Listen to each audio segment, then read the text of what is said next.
नमस्कार. अथ तो ज्ञान जिज्ञासा. आपल्या जिज्ञासेपोटी आपल्याला माहिती असावं म्हणून भारतीय तत्त्वज्ञान सरळ सोप्या बोली मराठी भाषेत समजून घेण्याचा आपण प्रयत्न करत होतो. त्यात आपण षड्दर्शनाचा विचार करत होतो आणि षड्दर्शनापैकी 3 दर्शनं म्हणजे 3 तत्त्वज्ञान आपण समजून घेतले. त्याची रूपरेषा काय आहे ते तरी आपल्याला समजलं. आता आजचा विषय आहे वैशेषिक दर्शन. षड्दर्शन हे जोडीने अभ्यासलं जातं. जसं पहिली जोडी होती सांख्य आणि योग, दुसरी जोडी आता न्याय आणि वैशेषिक, आणि तिसरी जोडी मीमांसा दर्शन आहे. त्याच्यात पूर्वमीमांसा आणि उत्तरमीमांसा. जसं सांख्य आणि योगांना एकमेकाचं तत्त्वज्ञान मंजूर होतं, तसंच आता हे न्याय आणि वैशेषिक यांना एकमेकाचे तत्त्व जवळपास मंजूरच आहे. आता ह्या वैशेषिक दर्शन आपण जे आज अभ्यास करणार आहोत त्याचे प्रवर्तक महर्षी कणाद हे आहेत. आणि महर्षी कणाद म्हटलं की आपल्याला सगळ्यात त्यांचा प्रसिद्ध सिद्धांत आहे परमाणुवाद. अणु परमाणु म्हणलं की आपल्याला नीट लक्षात येतं की हे विज्ञानाचं आहे.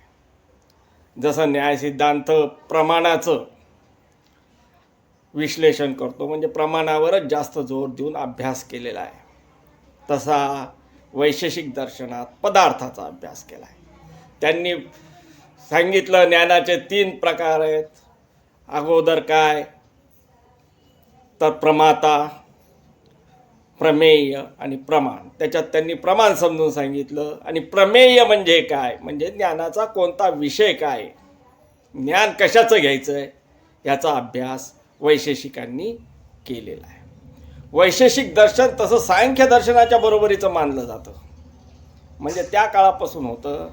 आणि महर्षी कणादांनी जे वैशेषिक सूत्र म्हणून ग्रंथ लिहिला त्यात हे सगळे संकलित केले, विशद केले. आणि त्यांनी मांडलेला परमाणुवाद सुद्धा त्यातच सांगितला आहे. आता महर्षी कणादांबद्दल थोडीशी माहिती घ्यायची तर ती अशी की ह्यांचं नाव कणाद म्हणजे कणाकणाचा विचार करणारा यावरून पडलं. दुसरी अशी एक गोष्ट आहे की ह्यांना कणभूक म्हणतात. कणभूक म्हणजे काय तर शेतकऱ्यांनी धान्य घरी नेल्यानंतर शेतात जे कण राहत होते, धान्याचे जे दाणे राहायचे, ते दाणे गोळा करून हे ह्यांची उपजीविका चालत असत, म्हणून यांना कणभूक सुद्धा म्हटलं जातं. अजून एक अशी माहिती मिळते की यांना उलूक असं सुद्धा म्हटलं जातं. उलूक म्हणजे घुबड, निशाचर घुबड. त्याच्याप्रमाणेच हे दिवसा अभ्यास मनन चिंतन करत असायचे आणि रात्री यांचे जे उपजीविकेचे साठी करायचे धान्य गोळाव्या, तर ते रात्री उद्योग करायचे, रात्री जागून सिद्धांत मांडायचे. त्यामुळं त्यांना उलूक असं म्हटलं. आणि त्यांच्या ह्या सिद्धांताला औलुक्य दर्शन असंही म्हटलं जातं. ह्या सिद्धांताचं तत्त्वज्ञानाचं दुसरं नाव एक पशुपती मत असंही म्हटलं जातं. तर आता ह्या कणादांनी जे वैशेषिक सूत्र लिहिले त्यात 10 अध्याय आहेत आणि प्रत्येक अध्यायाचे 2-2 विभाग असे 20 खंड झाले. आणि त्याच्यावरती रावण भाष्य म्हणून एक ग्रंथ आहे, तो लंकाधिपती रावणाने लिहिलेला आहे असं म्हटलं जातं. असता तो आता उपलब्ध नाही.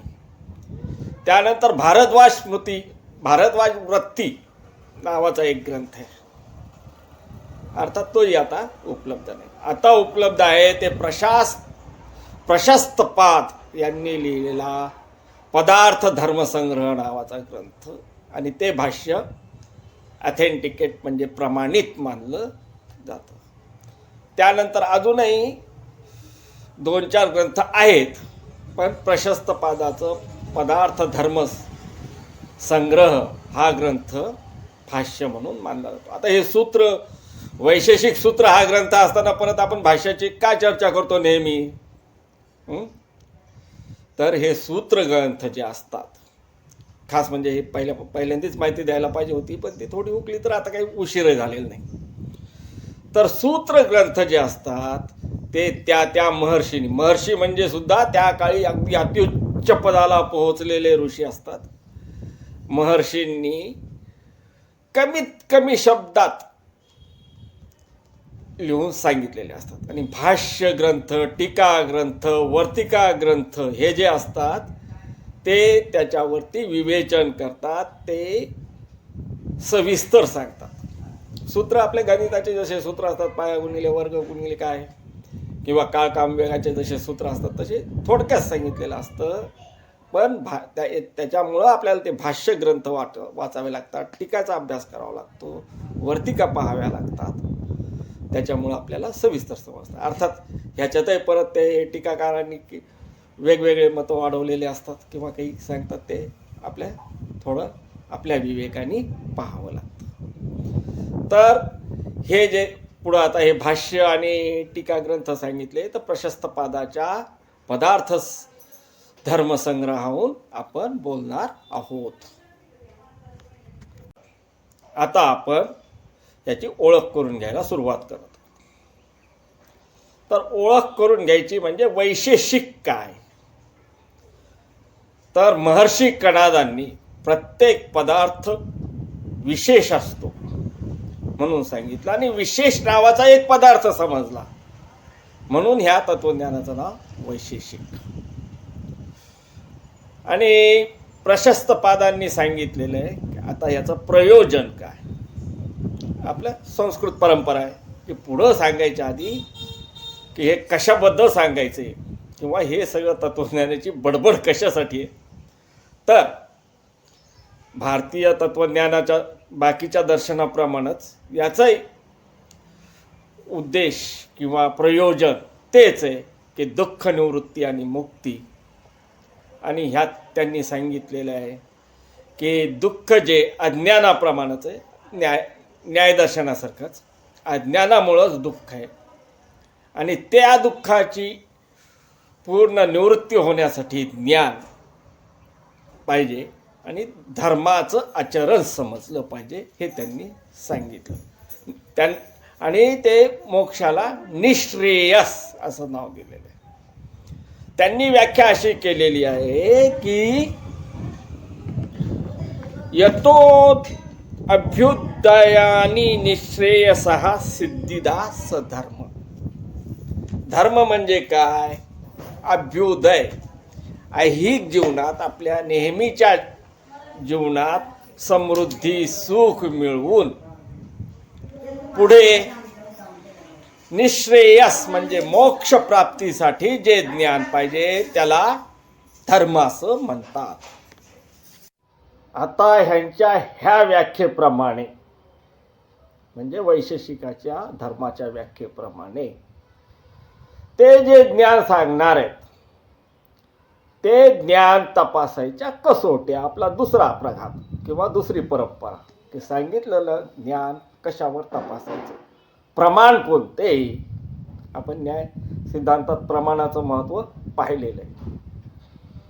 तर त्यांनी सांगितलं दोनच प्रमाण, एक प्रत्यक्ष म्हणजे प्रत्यक्ष डोळ्यासमोर हाताने स्पर्श करून, डोळ्यांनी पाहून, हाताने स्पर्श करून, नाकाने वास घेऊन वगैरे वगैरे वगैरे पंचेंद्रियाने ज्ञान.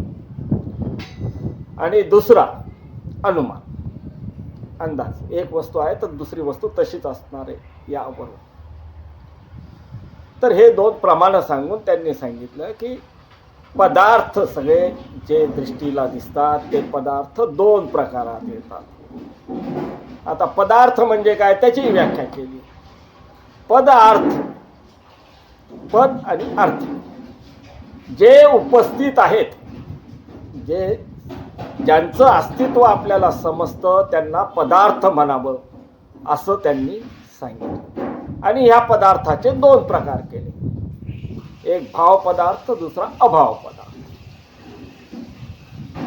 अभाव पदार्थ महर्षी कणादांना तितकासा मंजूर नव्हता, पण प्रशस्त पादांनी तो विशेष महत्त्वाचा म्हणून धरला आणि पुढच्या सर्व भाष्यात आणि ग्रंथात आणि दर्शनात मग ह्याचं महत्त्व पटवून सांगितलं गेलं. तर भाव पदार्थ हे 6 प्रकारचे त्यांनी सांगितले. तर 6 प्रकार: द्रव्य, गुण, कर्म, सामान्य, विशेष आणि समन्वय. हे 6 त्याचे वैशिष्ट्य. तर द्रव्य म्हणजे जे पदार्थ ज्यांनी बनलेला आहे, ज्या त्याच्यातले जे घटक आहेत किंवा जे सगळे आपण इंग्रजीमध्ये प्रॉपर्टीज म्हणतो, जसं टेबल, खुर्ची, त्याच्यात लाकूड आहे. आपलं नेहमीचं आवडतं उदाहरण मडका आहे, त्याच्यात माती आहे. तर त्याला द्रव्य म्हणायचं. आता हे द्रव्य किती प्रकारचं असतं, त्याचे त्यांनी 9 प्रकार सांगितले. भाव पदार्थ त्याच्यातला द्रव्य आणि त्या द्रव्याचे 9 प्रकार सांगितले. तर त्याच्यात पंचमहाभूत म्हणजे पृथ्वी, आप, तेज, वायू आणि आकाश, शिवाय दिक, काल, मन आणि आत्मा, हे 9 झाले.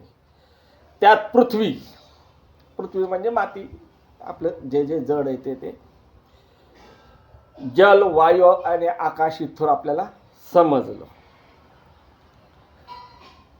त्यानंतर दिक म्हणजे दिशा, काल म्हणजे वेळ, काळ, मन आणि आत्मा, हे पदार्थचे 9 प्रकार सांगितले.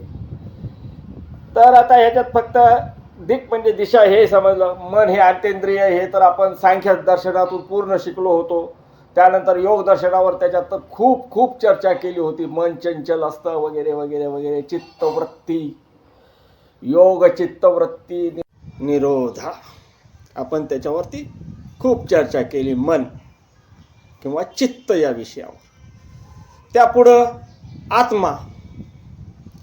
आत्म्याचे वैशेषिक 2 प्रकार मानतात, एक जीवात्मा आणि दुसरा परमात्मा, ईश्वराच्या वैशेषिकाची तीच कल्पना आहे जी कल्पना न्यायदर्शकाची, की परमेश्वर ह्या सृष्टीचा काय करताय, संरक्षण करताय, पालन करताय, उत्पन्न करताय.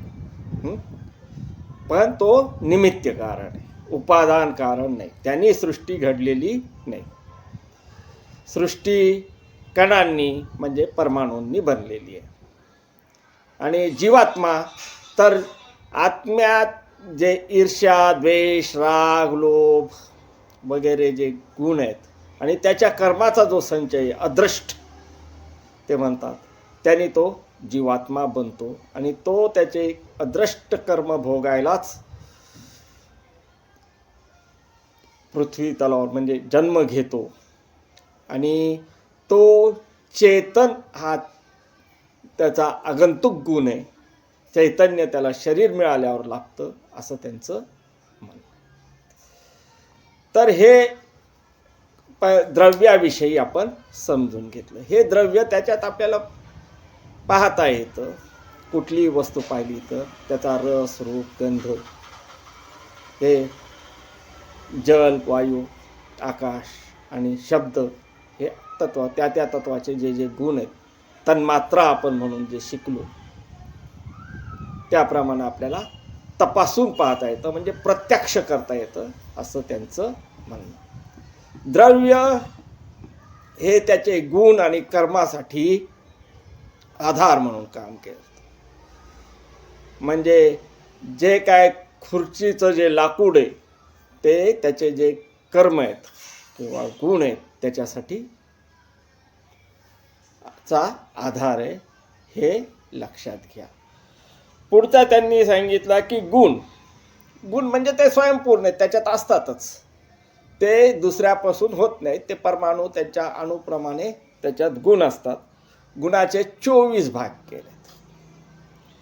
कोणते कोणते गुण आहेत तर ते त्यांनी 24 सांगितले, ज्याच्यात रूप, रस, स्पर्श, गंध, शब्द, संयोग, विभाग, दूरत्व, अपरत्व, पृथकत्व, बुद्धी, सुख, दुःख, इच्छा, द्वेष, प्रयत्न, गुरुत्व म्हणजे मोठेपणा, द्रवत्व, स्नेह, संस्कार, संतापा, धर्म आणि अधर्म असे 24 सांगितले. आणि कर्म हे त्या पदार्थाचे गुण कोणते असते ते लक्षात घेण्यासाठी. आणि कर्म काय तर कर्म म्हणजे त्याचं कार्य, हालचाल. त्याच्यात काय होऊ शकतं तर मूळ द्रव्यात गती निर्माण होणे म्हणजे कर्म. पृथ्वी, जल, वायू, अग्नी आणि मन हे द्रव्याचे सक्रिय रूप आहेत.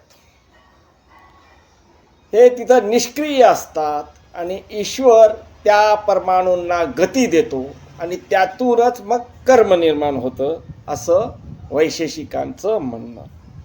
कर्माचे 5 प्रकार सांगितलेले आहेत. एक म्हणजे उत्क्षेपण म्हणजे पाठवणं, आपण प्रक्षेपण म्हणतो किंवा रॉकेट आकाशात पाठवतो, ते जे वरच्या दिशेला जातं त्याला उत्क्षेपण.